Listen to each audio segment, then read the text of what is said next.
Olha, eu acho que o STF já chegou a uma conclusão importante, a conclusão de que há uma inconstitucionalidade parcial do artigo 19 do Marco Civil da Internet, justamente porque ele não é capaz de aquela aplicação, né, aquela regra, quando aplicada às plataformas digitais, não é capaz de proteger direitos fundamentais. E ao não ser capaz, e isso tem a ver inclusive com o fato de que ela destoa, bastante do próprio ordenamento jurídico brasileiro, depois a gente vai poder ouvir a doutora Ana Frazão nesse ponto, eh, ele precisa ser, digamos assim, modulado, né, a aplicação desse artigo 19 precisa ser modulado para que, ele seja capaz justamente de garantir os direitos fundamentais, ou seja, você não pode ter uma regra, uma legislação brasileira que fere a Constituição, né, então há uma inconstitucionalidade parcial. Agora, o caminho para isso, o equilíbrio melhor, ele não é um equilíbrio fácil de alcançar, porque se a gente olhar num outro extremo, a ideia de que as plataformas sejam completamente responsabilizadas por qualquer conteúdo que qualquer usuário encontre ali, ela vai gerar uma transformação muito radical no ambiente digital e fazer com que as plataformas tenham que quase que avaliar os conteúdos dos usuários antes de publicar.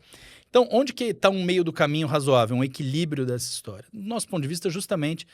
na necessidade que as plataformas se responsabilizem quando elas sejam remuneradas por aquele conteúdo, porque isso significa que elas se tornaram, em alguma medida, sócias de um conteúdo que está veiculado, ou quando ela tem algum nível de interferência relevante na distribuição daquele conteúdo. Então, o Supremo está discutindo e tentando calibrar e lidando com esse tema de uma maneira bastante cuidadosa, eu diria, olhando para os temas, para os conflitos e para a colisão de direitos fundamentais, olhando como é que você protege a liberdade de expressão do usuário, mas respondendo a uma demanda da sociedade. A sociedade tem pesquisas mostrando que são 78% dos brasileiros favoráveis a que as plataformas tenham mais responsabilidade sobre os seus serviços. Concordo plenamente com o João. Na verdade, se a gente for analisar a própria origem do artigo 19 do Marco Civil, dentro daquele contexto em que a própria legislação vem a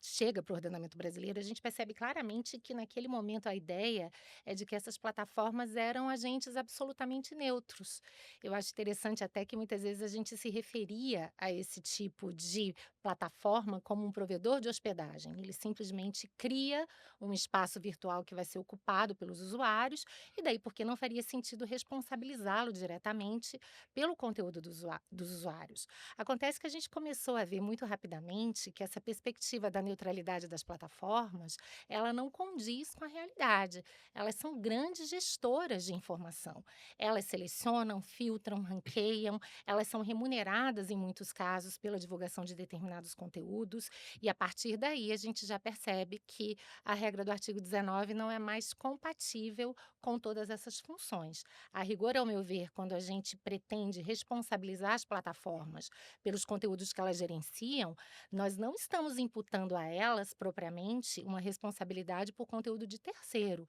e sim uma responsabilidade por fato próprio. Achei interessante até que o João usou a palavra sócio, mas que não deixa, de certa forma, de ser. Se ela está compartilhando, impulsionando, gerenciando aquele conteúdo, de alguma maneira ela está participando daquela atividade diretamente e ela precisa assumir as responsabilidades respectivas. E como o João muito bem colocou, a partir do momento que se entende que esse artigo 19 não é mais suficiente para lidar com a complexidade, encontrar esse equilíbrio, então como é que vamos responsabilizar as plataformas, não é algo tão simples, mas o ponto que ele colocou é muito relevante. Quanto maior o grau de ingerência da plataforma sobre o conteúdo, maior tem que ser a sua responsabilidade. Se estamos falando então de conteúdos pagos, com maior razão ainda. E, ao lado disso, é importante lembrar que alguns conteúdos mais sensíveis, relacionados, por exemplo, à proteção da democracia, grupos vulneráveis, crianças e adolescentes, também precisariam ser pensados para que pudessem ensejar um dever de cuidado com um pouco mais de rigor por parte das plataformas.